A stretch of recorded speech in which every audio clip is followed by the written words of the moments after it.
ქვეყნის თავდაცვისა და უსაფრთხოების რეფორმებზე პარლამენტში იმსჯელეს. თავდაცვისა და უშიშროების კომიტეტში გამართულ შეხვედრას სხვადასხვა ქვეყნის სამხედრო ატაშეები და ექსპერტები ესწრებოდნენ. მხარეებმა სამომავლო გეგმებსა და ნატოსთან თანამშრომლობაზე ისაუბრეს, ასევე განიხილეს თავდაცვის სფეროს ბიუჯეტი. ექსპერტების თქმით, რეფორმებისთვის აუცილებელია ბიუჯეტის გაზრდა.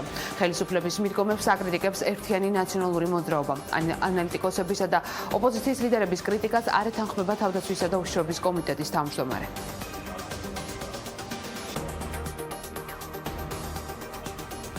ჯერჯერობით კვლავ ვაკანტურია თავდაცვისა და უშიშროების კომიტეტის თავმჯდომარის მოადგილის პოსტი. ოპოზიციისთვის განკუთვნილ თანამდებობაზე გადაწყვეტილება კომიტეტს ამ დრომდე არ მიუღია.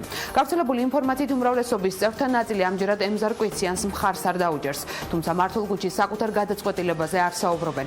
ნაციონალურ მოძრაობაში კი ამბობენ, რომ მათთვის კომიტეტის თავმჯდომარის მოადგილობა პრინციპული საკითხი არ არის. პარტიის ერთ-ერთი ლიდერი ოთარ კახიძე განმარტავს, რომ ნაციონალური მოძრაობისთვის პრინციპულ საკითხს ნდობის ჯგუფში ემზარ კვიციანის შესაძლო ყოფნა წარმოადგენს. კახიძის ბრალდებებს პასუხობს ემზარ კვიციანი და აცხადებს, რომ მას ნდობის ჯგუფში ყოფნა არ სურს და არ გამორიცხავს, რომ ფრაქციამ სხვა კანდიდატურა წამოაყენოს.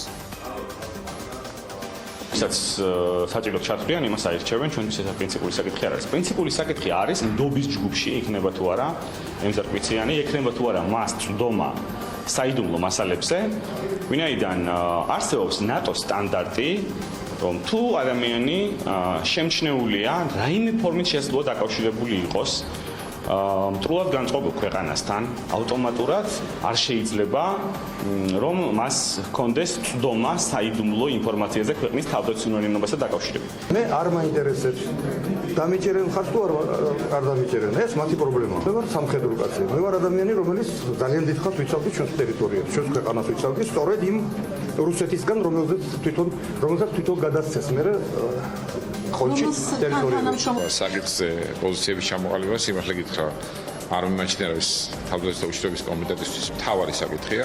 ჩემთვის აქ რაიმე ინტერესი არ წარმოადგენს, მით უმეტეს მოადგილის თანამდებობა არანაირად არ მატებს რომელიმეს ამ პრივილეგიას, ამ ფუნქციას, ან უფლებამოსილებას დამატებით. ასე რომ თუ მათთვის ეს მოადგილეობა ძალიან ასეთი მცნობიარე თემა, შეუძლიათ ცალკე იქ ამოთ.